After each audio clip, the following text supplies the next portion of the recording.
Assalamualaikum warahmatullahi wabarakatuh. Kembali lagi bersama saya Nohid di Review Ustadz. Dan di video kali ini insya Allah Ustadz yang akan kita review adalah Ustadz Adi Hidayat atau yang biasa disingkat UAH. Dan beliau memang wah sekali dalam perkembangan dakwah di Indonesia. Ustadz Adi Hidayat adalah alumni dari Pondok Pesantren Darul Arqam Muhammadiyah Garut. Dan beliau juga lulusan dari Libya, mengambil Fakultas Dakwah Islamiyah. Dari latar belakang pendidikan yang ditempuhnya, maka tidak mengherankan jika dalam ceramah-ceramahnya yang disampaikan begitu bernas dan cara penyampaiannya sangat lugas. Bahasa yang digunakan sederhana sehingga mudah sekali untuk diterima. Dan yang paling saya ingat dari ceramah-ceramah Ustadz Adi Hidayat adalah ketika beliau mengucapkan kata Al-Quran. Itu seringkali, tidak selalu, tapi seringkali ketika beliau mengucapkan kata Al-Quran itu menggunakan huruf Ain, jadinya Al-Quran.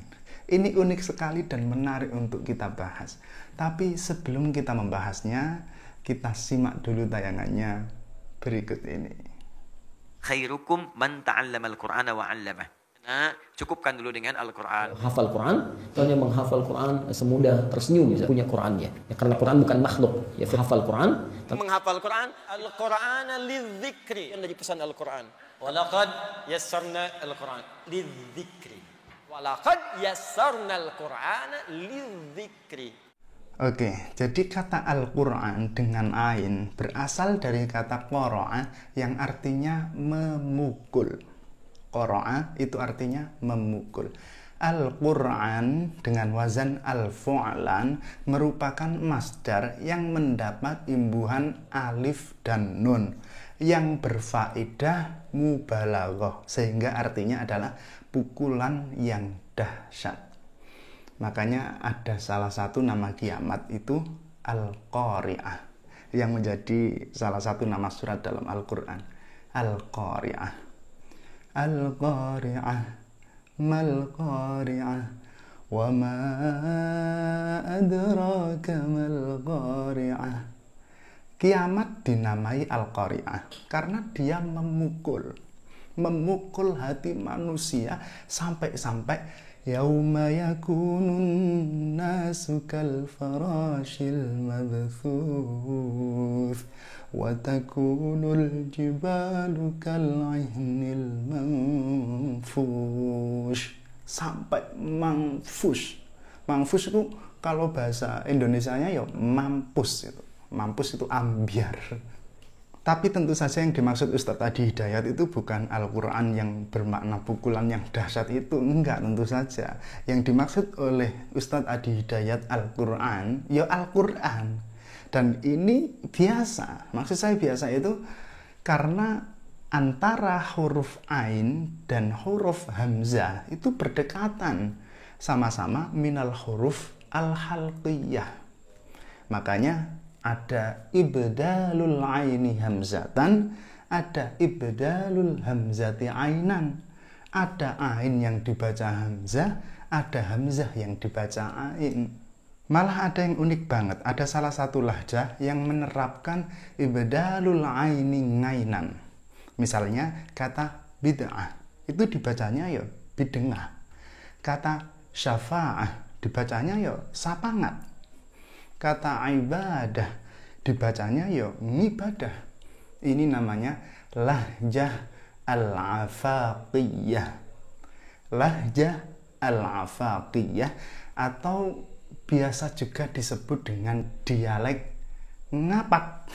Oke, ada ibdalul aini hamzatan, ada ibdalul hamzati ainan.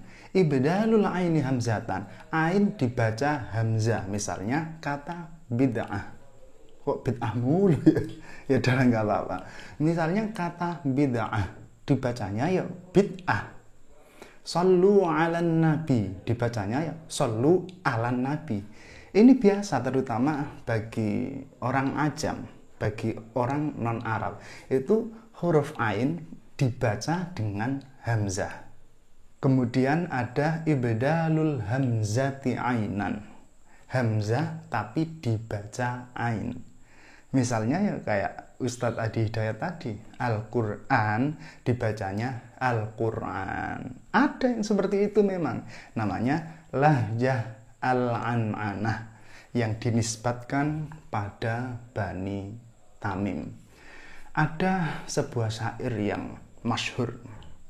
Sebenarnya nggak masyhur-masyhur amat. Ya biar kayak Gus Bahar. Masyhur.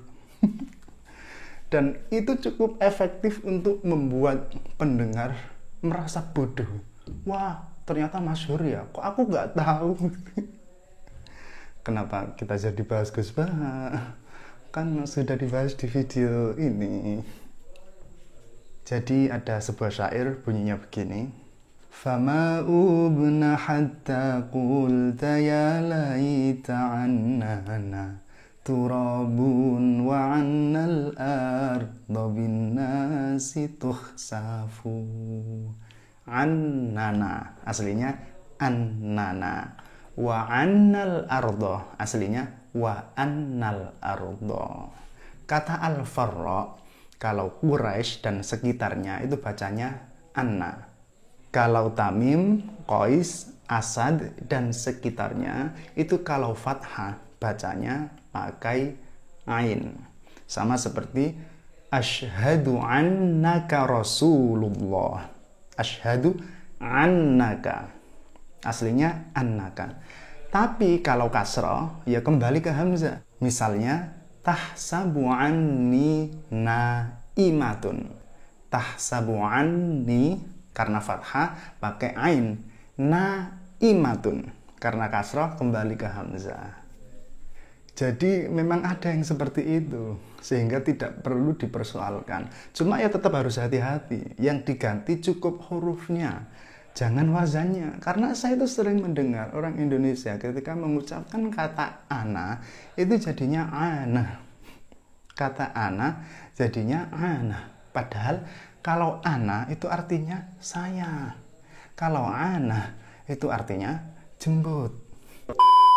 Telat dong sensornya, telat sensornya. Saya ulangi lagi. Padahal kalau ana itu artinya saya, kalau ana itu artinya. Baiklah, kita lanjutkan lagi. Dan yang menarik dari ceramah-ceramah Ustadz Adi Hidayat adalah ketika beliau menyampaikan dalil itu begitu detail.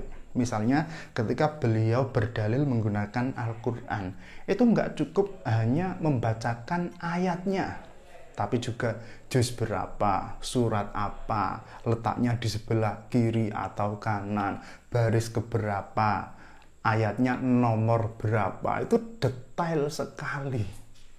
Dan menurut saya yang susah itu menghafal nomor ayat. Menurut saya banyak sekali orang yang hafal Al-Quran, tapi sedikit sekali yang hafal nomor ayatnya. Karena itu memang membutuhkan daya hafalan numerik yang kuat.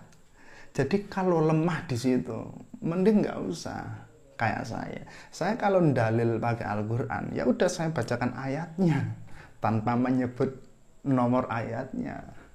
Karena saya menyadari hafalan angka-angka itu saya lemah.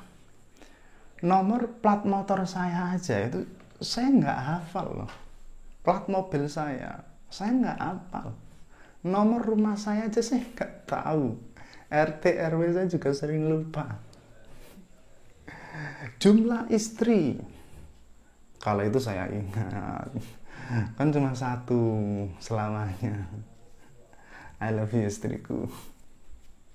Kalau Anda seperti saya, lemah di hafalan angka-angka. Kalau mau dalil, ya udah dalil aja, bacakan ayatnya. Gak usah dengan nomor ayatnya. Nanti malah jadi kacau. Kayak dulu pernah ada orang dalil dalam surah Al-Isra ayat 176, padahal ayatnya cuma 111.